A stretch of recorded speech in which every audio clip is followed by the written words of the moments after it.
All right, so we're going deep today, really deep. Like buckle your seatbelts deep into the law of one and the law of attraction. Oh, this is going to be good. Yeah, I'm kind of obsessed with self-improvement, you know. Mm-hmm. And these two ideas, they're like, whoa. It's like they're saying, hey, you've got way more power than you think. Exactly. So let's break it down for everyone listening. First, we got to address the elephant in the room, the law of attraction. Yeah, everyone's heard of it, but do they really understand it? Right. Like, is it just putting out good vibes and getting good vibes back? Well, yeah, kind of, but it's deeper than that.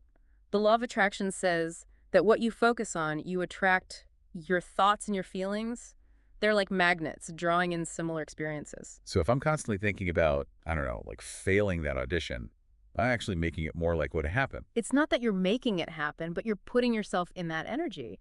And energy attracts similar energy. Okay, I see. So to manifest that dream job, I need to be all about those I'm already successful vibes. Exactly. It's about aligning your energy with what you want to experience. Got it. So where does the law of one fit into all of this? The law of one, now that's where things get really cosmic. It sounds way more intense than just good vibes, right? Think of it this way. The law of attraction is like this awesome tool for personal growth, and the law of one, it's like the instruction manual for the entire universe. Ooh, okay, I'm intrigued. So the law of one comes from this fascinating entity called Ra, and it basically says that we're all connected, like really, truly connected. We're all part of this one universal consciousness, all expressions of the same creator. Wait, so it's not just about me getting what I want. It's bigger than that. It's about understanding that we're all in this together. And the way we grow, the way we evolve is through service to others. Okay, so it's about being kind and compassionate. Yeah, but it's more than that. It's about recognizing the divine spark in everyone and everything and acting from that place of unity. Whoa, my mind is already starting to bend. Just wait, it gets even better. Okay, so we've got these two powerful laws, both pointing us toward becoming our best selves. But how do they actually work together? That's what we're here to explore. We're going to take a deep dive into the principles of each law, look at the concept of chakras and how they relate to all of this. And most importantly, we'll uncover practical tools and techniques we can use to harness the power of both the law of one and the law of attraction for some serious personal growth and transformation. I'm so ready for this. So where do we begin? Let's start with the law of one. Let's unravel this cosmic mystery, shall we? All right, law of one, spill the tea. So the law of one, it's a trip. You know? Yeah, I'm still wrapping my head around this whole universal consciousness thing. It's a lot. It is. But it's also incredibly beautiful when you really think about it. Imagine a universe where everything is connected, where separation is just an illusion. That's the essence of the law of one. So, like, we're all just drops in the same cosmic ocean. But if we're all one, why does it feel like we're separate? Why do I experience myself as me and you as you? That's the big question, right? And the law of one suggests it's all about evolution. We're all souls on this grand journey, and we've come into this physical reality to learn, grow, and eventually merge back into that unified consciousness. Okay, I think I'm starting to get it. So it's like we're all playing different roles in this big cosmic drama. Each of us experiencing this world as a seemingly separate individual, but ultimately part of something much greater. Exactly. And the way we evolve, the way we move closer to that unity, is through service to others. The law of one puts a huge emphasis on love and compassion.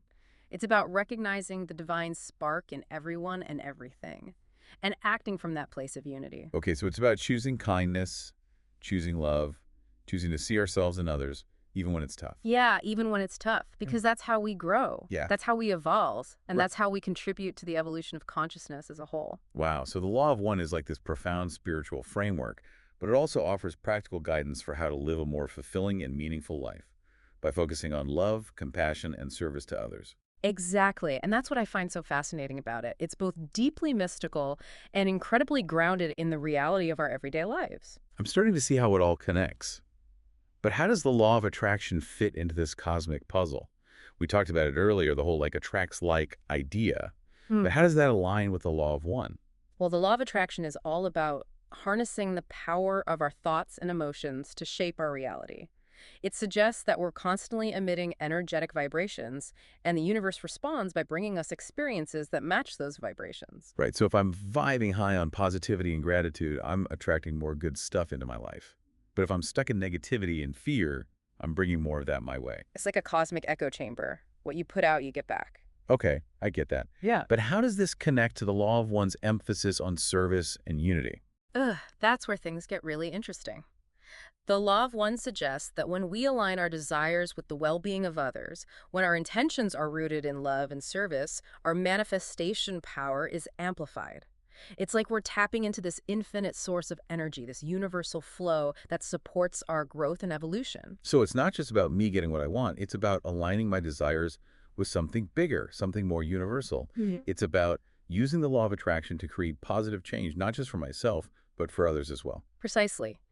And the amazing thing is, when we manifest from a place of service, we not only create positive change in our own lives, but we contribute to the well-being of others and the evolution of consciousness as a whole. Wow. Okay. So it's like a win-win situation. I get to manifest my dreams, and I'm also contributing to the greater good. Exactly. It's all about aligning our personal desires with the universal flow of love and service. And that's where the concept of chakras comes in. Ah, chakras. I've heard of them, but I've always been a little fuzzy on what they actually are. Like, are they real physical things or just energetic concepts? Think of chakras as energy centers in our bodies, like spinning wheels of energy. They correspond to different aspects of our being: physical, emotional, mental, and spiritual. Okay, so they're not physical organs, but they're still very real in terms of their impact on our energy and well-being. Exactly. And each chakra plays a specific role in our overall well-being and our ability to manifest our desires. When our chakras are balanced and flowing freely, we're more aligned with the universal flow of energy, which enhances our manifestation power. So if my chakras are blocked or out of whack, it can mess with my ability to attract good things in my life. You got it. Blockages can manifest as negative thought patterns, limiting beliefs, or even physical ailments. It's like having a kink in a hose. The energy can't flow freely. Okay, I think I'm starting to piece this all together. So we've got these two powerful laws, the law of one and the law of attraction. And they're both about aligning ourselves with this universal flow of energy. And the chakra system is like our personal energy grid, which can either enhance or hinder that flow. Am I getting this right? You're right on track. It's a fascinating interplay between our personal energy and the universal energy field. And understanding these connections can be incredibly empowering. All right, so let's break this down further. Yeah. Tell me about these chakras. What do they represent, and how do they relate to both the law of one and the law of attraction? Let's start with the root chakra. It's located at the base of the spine and represents our foundation, our sense of security and stability. It's our connection to the physical world, to our basic needs and survival instincts. Okay, so if someone is struggling financially or feeling unsafe in their environment, their root chakra might be out of balance. Exactly. And that imbalance can create blockages, making it harder to manifest abundance and security in their lives. So it's like if you don't feel safe and grounded in the physical world, it's harder to tap into that universal flow of abundance. Precisely. And from the law of one perspective, a balanced root chakra also allows us to be more present and grounded in our service to others. It's about feeling secure enough to share our gifts with the world. I see. So a healthy root chakra is not just about our personal well-being, it's also about our ability to show up for others. Exactly. It's all interconnected. Now, moving up the energy ladder, we have the sacral chakra, which is located in the lower abdomen.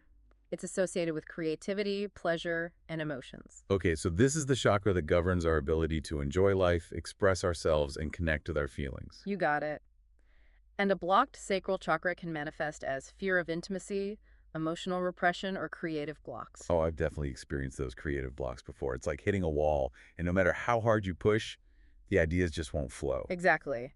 And from the law of attraction perspective, when our sacral chakra is blocked, it can make it harder to manifest joyful experiences and fulfilling relationships. So it's about embracing our sensuality, our creativity, and allowing ourselves to experience the full spectrum of emotions. Exactly. And the law of one reminds us that service to others is enhanced when we're emotionally balanced and connected to our creativity. When we're expressing ourselves authentically, we're sharing our unique gifts with the world. Okay, this is starting to make so much sense. So we've got the root chakra, which is about our foundation and security, and the sacral chakra, which is about creativity, pleasure, and emotional flow. What's next on this energy ladder? Next up is the solar plexus chakra, located in the upper abdomen. This is our powerhouse chakra, associated with personal power, will, and self-esteem.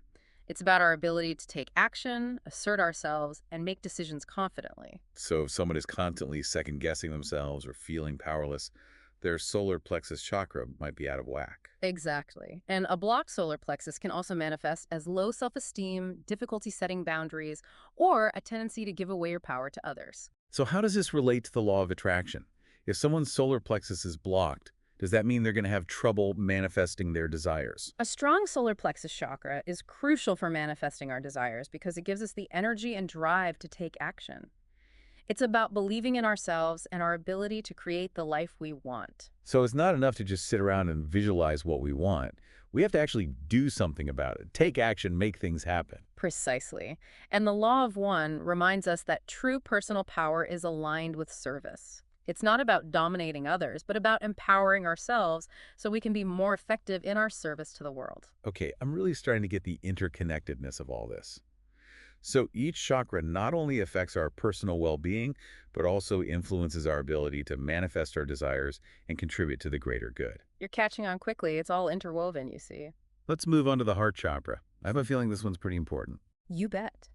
The heart chakra, located in the center of the chest, is the bridge between the lower and upper chakras. It's the center of love, compassion, and forgiveness.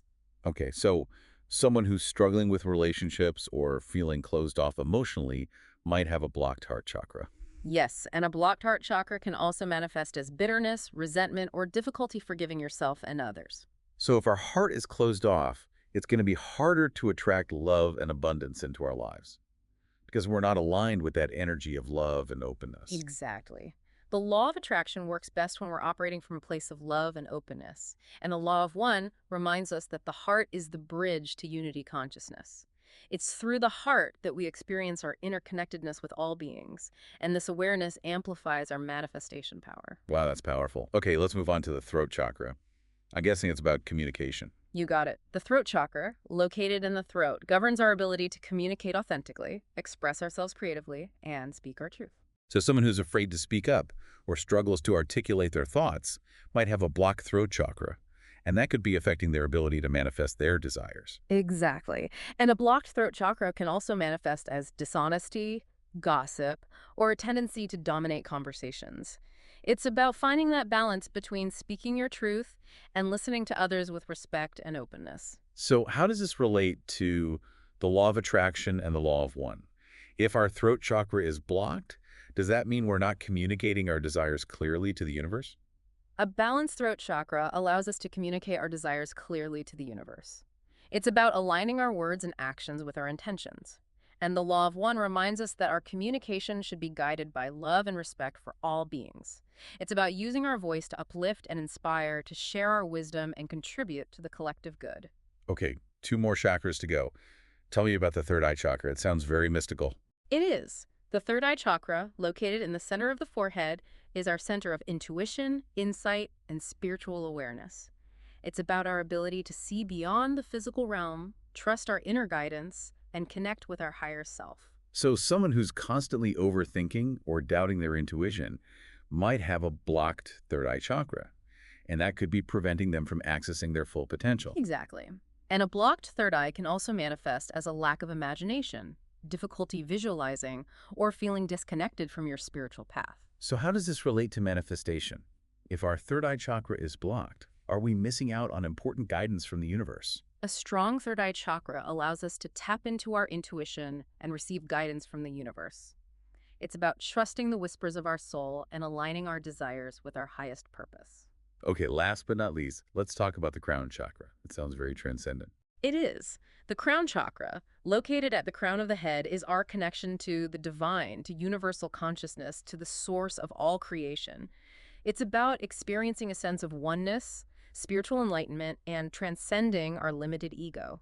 So someone who feels disconnected from their spirituality or struggles to find meaning in life might have a blocked crown chakra. Yes, and a blocked crown chakra can also manifest as a lack of purpose, cynicism, or a feeling of being lost and alone in the universe. So how does a blocked crown chakra impact manifestation? If we're disconnected from the divine, does that mean we're cut off from the source of all creation? A balanced crown chakra allows us to align our desires with the highest will of the universe. It's about surrendering our ego's limited perspective and allowing the divine to flow through us. So it's about recognizing that we're not just separate individuals trying to get what we want, but rather expressions of the divine co-creating with the universe.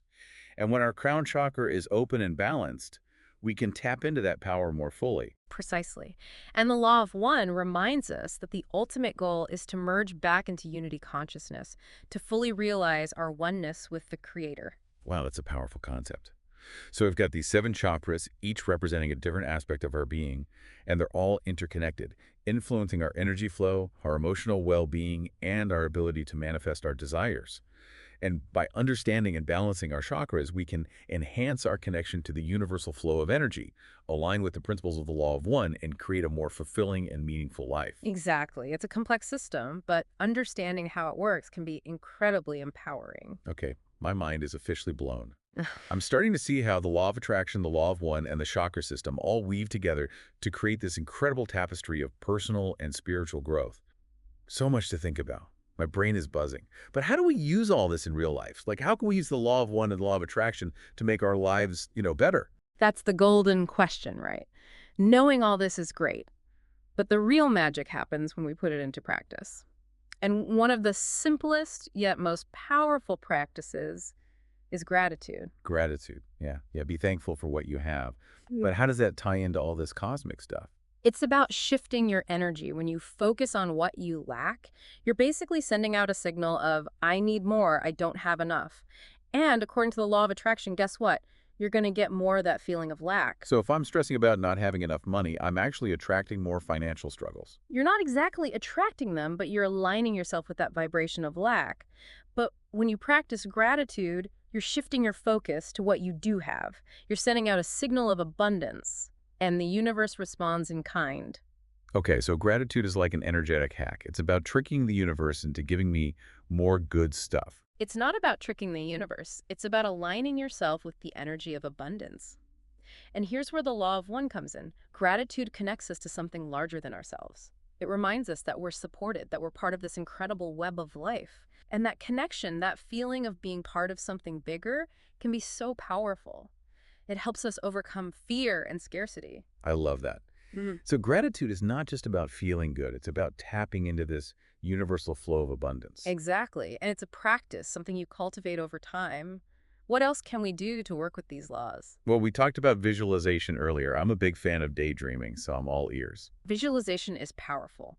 Both the law of attraction and the law of one emphasize the importance of creating a clear mental picture of what you desire. Okay, so if I want that dream job, I should visualize myself rocking it, feeling the success, the excitement. Yes, but the law of one encourages us to take it a step further. Imagine how your success could benefit others too. How could your dream job make a positive impact on the world? So it's about holding that intention of service, even as I'm visualizing my personal goals. Precisely. It's about aligning your desires with the highest will of the universe. Remember the crown chakra. When we act from a place of service, our manifestations become more powerful because they're in harmony with the universal flow. I'm starting to see a pattern here. It's all about alignment. Aligning our energy with what we want to create. Aligning our desires with the well-being of others. Aligning our actions with our highest purpose. Exactly. And don't forget those chakra balancing exercises. They can be incredibly helpful for clearing blockages and enhancing your energy flow, which, as we've discussed, is essential for both manifesting your desires and aligning with the principles of the law of one. Right. We talked about grounding the root chakra, connecting with the emotional flow of the sacral chakra, and using sound to open the throat chakra. So many cool tools to explore. And don't underestimate the power of simply being present. The law of one emphasizes the importance of living in the now, of appreciating the beauty and wonder of this present moment. It's like hitting the pause button on all the mental chatter and just being here now. Exactly. When we're present, we're more receptive to the guidance of our intuition, to the synchronicities and opportunities that the universe is constantly presenting to us. This is incredible. I feel like I'm finally starting to grasp how all these pieces fit together. But I have to ask, this all sounds amazing, but what about when things go wrong? What about those times when we're facing challenges, setbacks, or even tragedies? How do these laws apply then? That's a really important question. And it's where the concept of free will comes in. The Law of One emphasizes that we always have the power of choice. We can choose to react to challenges with fear, anger, or resentment, which can lower our vibration and create more negativity in our lives. Or we can choose to see those challenges as opportunities for growth and learning, as invitations to practice compassion and forgiveness. So it's about choosing our response, choosing to see the light, even in the midst of darkness. Exactly. And it's not always easy, especially when we're going through tough times. But the Law of One reminds us that we're never truly alone. We're always supported by the universe, by the energy of love that flows through all This creation. has been such an eye-opening conversation. I feel like I've been given this amazing toolkit, and now it's up to me to go out and use it. And as you embark on this journey of conscious creation, remember to stay curious, stay open, and most importantly, stay connected to the love that binds us all. Well, that wraps up our deep dive into the Law of One and the Law of Attraction. We've explored these powerful concepts, looked at the chakra system, and uncovered practical tools you can use to harness this universal energy for personal growth and transformation. Remember, you are a magnificent being, capable of creating a life filled with joy, abundance, and purpose. So go out there, shine your light, and keep spreading the love. Until next time on The Deep Dive.